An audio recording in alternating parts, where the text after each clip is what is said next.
channel. Shall I put it on the speakers or send it to your terminal? On the speakers, if you please, Ensign, Celesta said after a moment of thought. No point in keeping secrets from the crew just for the sake of secrets.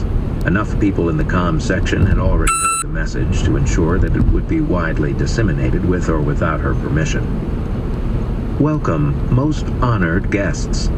A clearly artificial voice came over the speakers in an even, steady tone. We are most pleased to have together again so that we might formalize relations between our two great peoples so that both will be benefit. Our delegation now leaves for the rendezvous location on the surface. Short and to the point, Celesta said once it was clear there wasn't any more to the message. Comms, send a flash message to the rest of the convoy that we will proceed with our original deployment plan. Nav, make sure you're coordinating with the Amsterdam to ensure we're well out of the way once they... New message coming in from the John Arden, the comm officer interrupted. It's flagged as urgent, ma'am. They want us to veer off and allow them to make orbit first.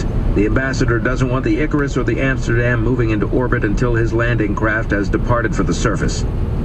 Interesting, Celesta said with an arched eyebrow, her voice steady and measured. Did they give a particular reason for deviating from the established protocols other than the whims of their VIP? No, ma'am. Very well. She stood stiffly. Nav, I need a flight path correction immediately for a braking maneuver that will move us off course and allow the Amsterdam room to also decel and veer off to clear the way for the John Arden. Aye, ma'am, the nav specialist said, sending the new course to the helm now. So much for sticking to the plan. Barrett mumbled as he ran through a series of checks from his own station to make sure there weren't any issues with the new course. The next 2 weeks were uneventful. Mind-numbingly uneventful if Celesta was being honest with herself.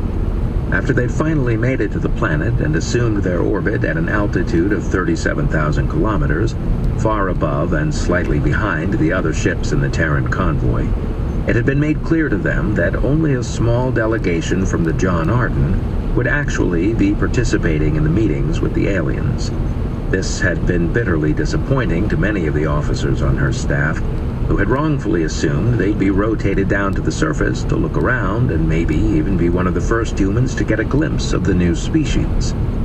Instead, the crew of the Icarus sat on overwatch patrol above the Amsterdam, John Arden, and the 2 supply frigates, while the alien ships were in a similar formation on the opposite side of the planet.